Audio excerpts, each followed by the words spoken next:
So today, good morning. Today we are going to learn law of constant proportion. Law of constant proportion.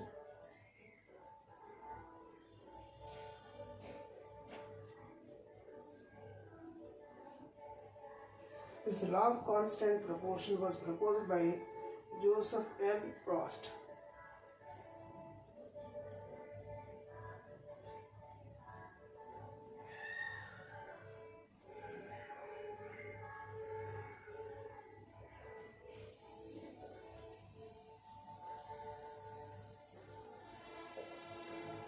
Proposed by Joseph L. Proust.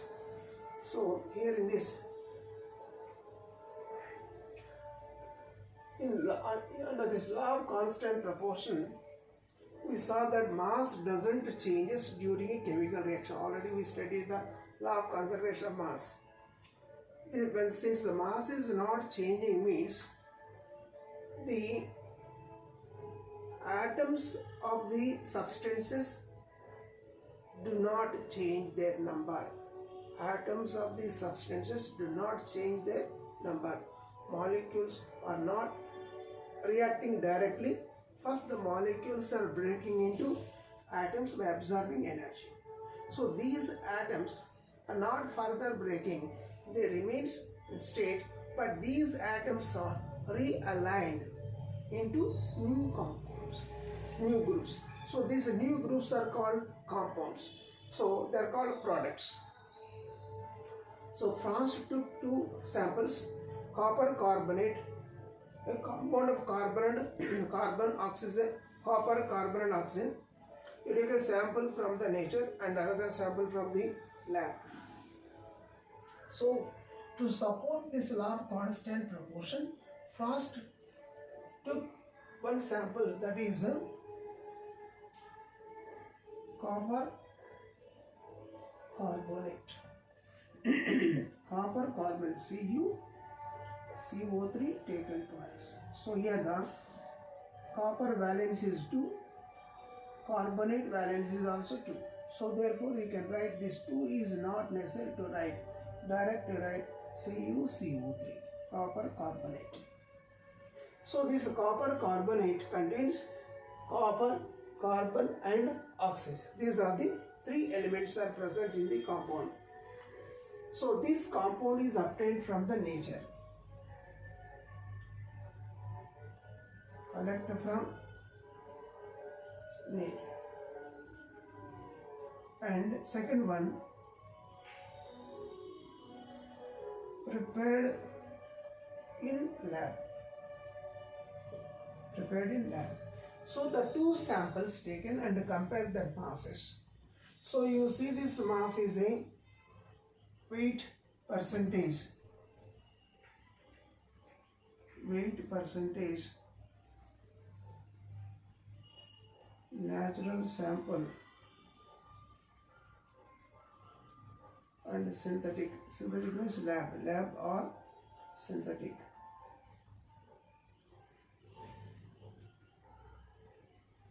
Synthetic sample. So we observe this weight percentage. First we take the copper. Copper is 51.35. And here synthetic is also 51.35 grams. Carbon is 38.91. Here is a 38.91. And oxygen, you can see the symbol 9.74, 9.7. So what we noticed in this table? So here you find the copper carbonate collected from the nature or prepared in lab artificially, synthetic method. In both the cases, the composition is same. What is the composition is? Copper is present, carbon is present, oxygen is present in both the cases. When you take the mass percentages, copper contains 51.35% in natural sample and 51.35% in the synthetic sample. Both are equal. carbon. Carbon content is present, natural sample is 38.91 and synthetic sample is 38.9. Both are equal. So oxygen is natural sample 9.74% and synthetic sample is 9.7. So if this indicates the compound is obtained from any source that contains same elements of the same number of atoms, same percentage of mass, everything is same. So this indicates that the mass is not only conserved, so the mass always present in the constant proportion. The mass of different elements present in the constant proportion. So now same thing, you take another sample, water. You take the water, formula H2. So this water is collected from the rainwater and from the seawater or from laboratory, prepared laboratory. By burning hydrogen you get the water. So these three samples you can observe. So one is called the rainwater, second is the seawater, and third one is the synthetic water, lab prepared. So in all these cases you find they contain only hydrogen and oxygen. So hydrogen contains, how much is there? If it contains rainwater is 2 gram, seawater 2 gram, synthetic also contains the 2 gram, no difference. Oxygen is present 16 gram, 16 gram, 16 gram. So what do you say? The percentage also remains constant. So the percentage remains constant, the mass remains constant. So you can find the ratio 1:8 ratio. The mass present in water is 1:8 ratio in rainwater, in seawater, in synthetic water. In all cases we find the ratio of hydrogen and oxygen is 1:8 ratio, that remains constant. This also proves that to support law of constant proportion, means the water is collected from any source, either from river or lake, from rain or from sea, or prepared in the laboratory by burning hydrogen, or you get a water in any other chemical reactions. So what are the sources there? That water always composed, is constituted with only two elements, hydrogen and oxygen, and they are always combined in an atomic ratio 2:1. Mass ratio is 1:8. That remains constant, means every molecule contains 2 hydrogen atoms, 1 oxygen atoms, it is constant. This is also supporting the law of constant proportion. So the law of constant proportion gives that a given chemical substance always contains the same elements combined in a fixed proportion by weight. The same elements, here is the same elements, they combine in a fixed proportion by weight. They combine in a fixed proportion by weight. That is the law of constant proportion. Once again, law of constant proportion was proposed by whom? Frost. Joseph L. Frost. And he put forward this law and he gave the definition. What the definition? A given chemical substance, a given any substance, a given, here is a copper carbonate, is a water like this. Any given chemical substance always contains same elements, combine their atoms in a fixed proportion by weight. So and they combined in a fixed proportion by weight, means in the molecule atoms of each element remains constant. Atoms of each element remains constant. Therefore, they combine in a fixed proportion by weight or by atomic ratio, by mass ratio, or here is a atomic ratio 2:1. 2 atoms of hydrogen, 1 is oxygen. Atomic ratio. So weight mass ratio, here mass ratio is 1:8. So that ratio remains fixed. This means that The relative proportion of elements in a compound. The relative proportion of elements in a compound is independent of the source. From where you got the compound is not important. That compound always contains the same elements combined in a fixed ratio. So that is the answer you can remember. So now let us see this one. 100 gram mercuric oxide decomposed to give 92.6 gram mercury, 7.4 gram oxygen. Let us assume that 10 gram of oxygen react completely with 125 gram mercury to give mercuric oxide. Do these values agree with the law of constant proportion?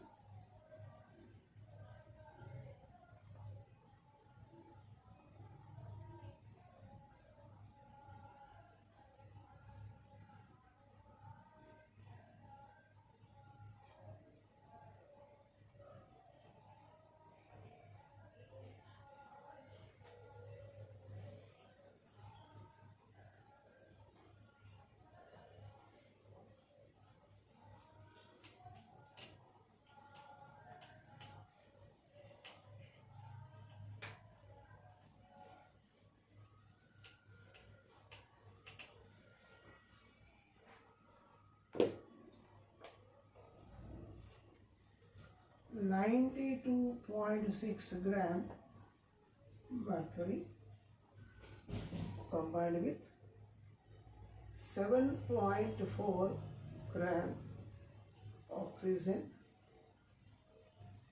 So it is a 100. 99 is 9. So it is almost equal to 100 gram. It is a 100 gram. So let's see. 10 gram of oxygen complete with 125 gram mercury. 125 gram mercury, 10 gram oxygen gives rise. How much is there? 135 gram.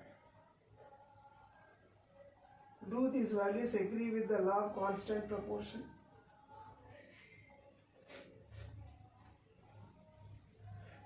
Yes. So let us see this answer here. We will compare with one another. 7.4 gram oxygen produces 100 gram mercuric oxide. So 10 gram oxygen should produce how much? So 10 by 7.4 into 100. So what is the answer you can write here is saying 1000 by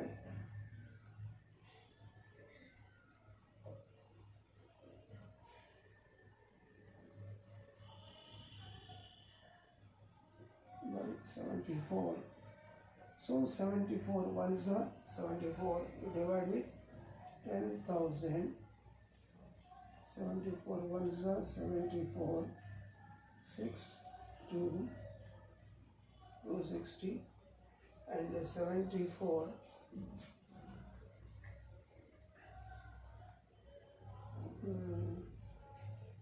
3 is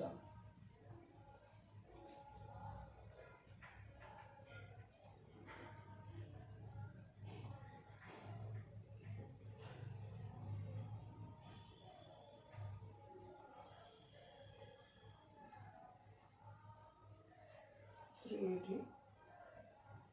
Next 5 is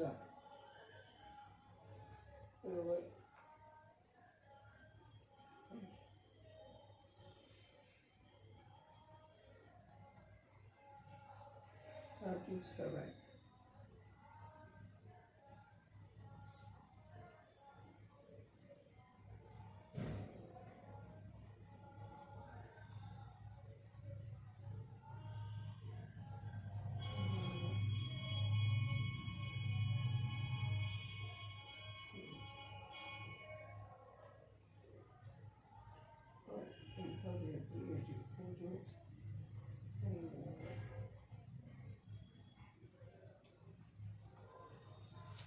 So this indicates So here, do these values agree with the law of constant proportion? No, because there is a small difference between these characters, between these values. So therefore indicates law of constant proportion is not present here. So there is small difference is there, of course, maybe experimental values difference is there, but approximately you can say it is a following. Approximate is correct, but there is some experimental error is there, then grab reminder. So this is also almost supporting the law of constant proportion, but there is small error in the experiment, so that you can say the answer is.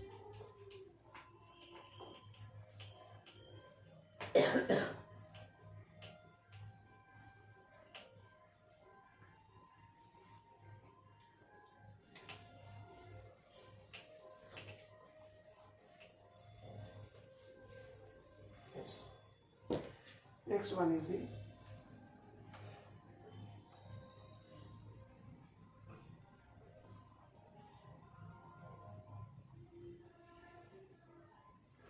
suppose here is a carbon dioxide obtained in respiration.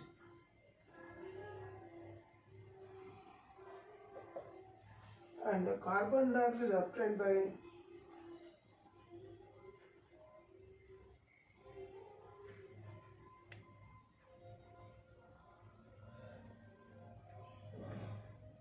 carbon dioxide that you breathe out and the carbon dioxide they breathe out are identical.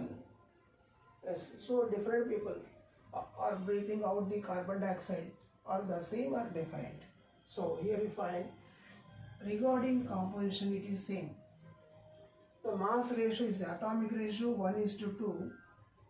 Atomic ratio 1:2. Mass ratio is 12:32. 6:8. 3:4. So you can take the answer is the mass ratio is 3:4 remains constant. Atomic ratio 1:2. Mass ratio 3:4 that is constant. So the carbon dioxide breathed out by us or breathed out by others is also same. So this also supports the law of constant proportion. Okay.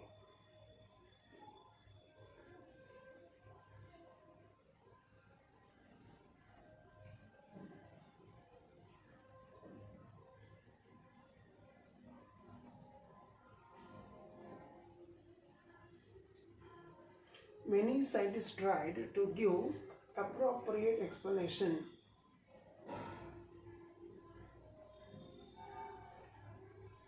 So there is one scientist, John Dalton, proposed the basic theory about the nature of matter.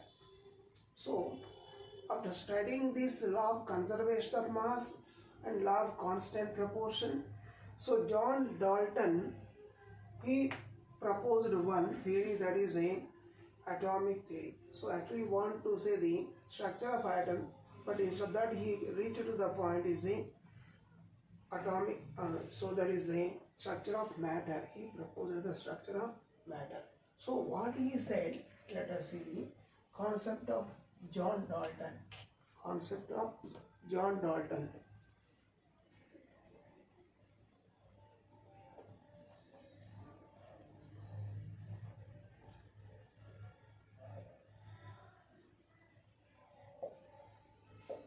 Concept of John Dalton.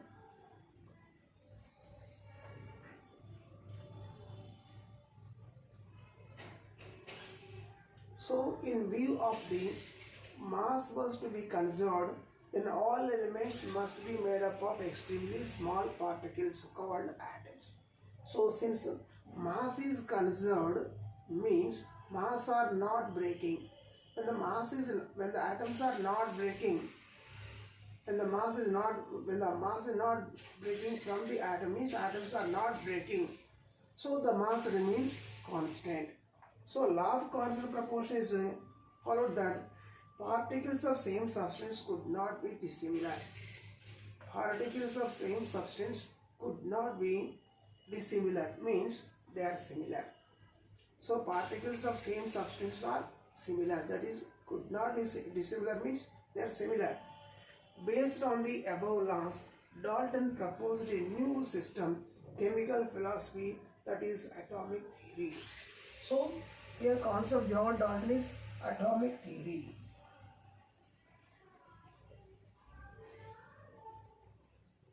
Atomic theory proposed by John Dalton. On what basis he proposed atomic theory? Based upon the conservation of mass and based on the constant proportion. In view of these two laws, law of conservation of mass, law of constant proportion, in view of these two laws, he came to conclude the theory that is called atomic theory. So what he stated, some postulates are there, atomic theory. In this atomic theory, there are some postulates. What are the postulates proposed by John Dalton? 1. Matter consisting indivisible particles. So there are matter constituted with indivisible, unbreakable, indivisible small particles. They are called atoms.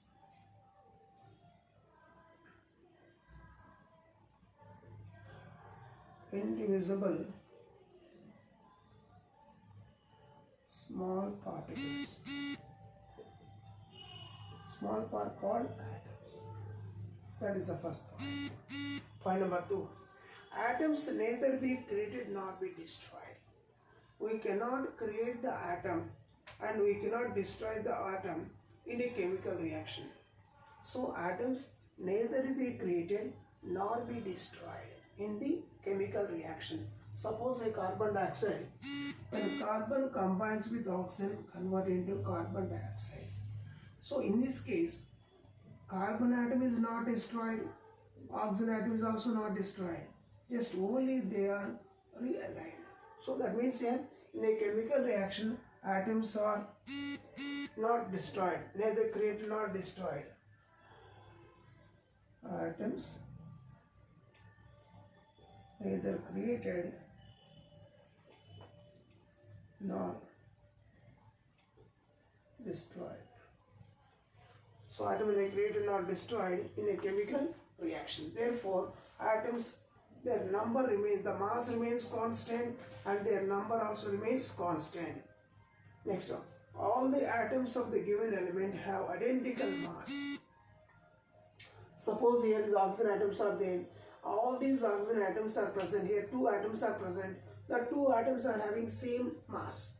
That means all atoms of the same element are identical.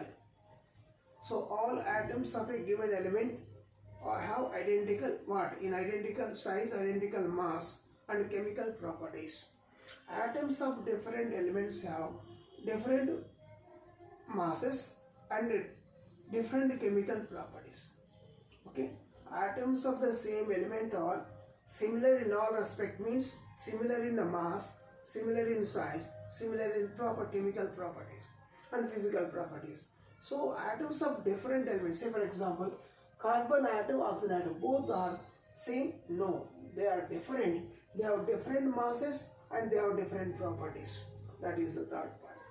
Fourth one, compounds formed when atoms of different elements combine in a simple whole number ratio. When atoms are combined, they always combine a simple atomic ratio. Here is a combined 1:2 ratio. They combined 1:2 ratio. So there is atomic ratio. So then what is say? Compounds are formed by the combination of atoms of different elements. They always combine in a simple atomic ratio. Simple atomic ratio. That is, the chemical change is the union or separation of atoms. So what is a chemical reaction? In a chemical reaction, before reaction, the reactants are breaking, means they are decomposed into atoms. After the reaction, what happens? The decomposed atoms are recombined, regrouping into new compounds. So that is happening during the chemical reaction. So once again, what are the points? Postulates. There are 4 important postulates are there proposed by John Dalton based on the under the atomic theory based on the law of conservation of mass and law of constant proportion. What are those? One, each and every substance consisted with a small indivisible particles that are called atoms. Second point, these atoms neither be created nor be destroyed in a chemical reaction. And third point, the atoms of a given element are similar in mass and properties, and atoms of different elements have different masses and different properties. Compounds are formed by the atoms of different elements combined in a simple integral ratio. So atoms of different elements combined into a compound always in a simple ratio, means no fractions, always in a simple ratio. So that is, a chemical change is a union of or separation of atoms of different elements. Okay, now discuss which postulate Dalton theory is the result of the law of conservation of mass. So among these four postulates, first one is the atoms consist with a large number of small parts called atoms. Atom neither be created nor be destroyed. That one. So law of conservation of mass. So that is the second postulate and third. What is second one? Atoms neither be created nor be destroyed. That is the one. Second point, atoms of the elements have the same mass and same properties. So these second and third postulates are based upon the law of conservation of mass. Which postulate Dalton theory explains the law of constant proportion. So the fourth postulate gives the law of constant proportion, because atoms of different elements always combine in a simple ratio. That is the law of constant proportion. Now let us go to the next concept here.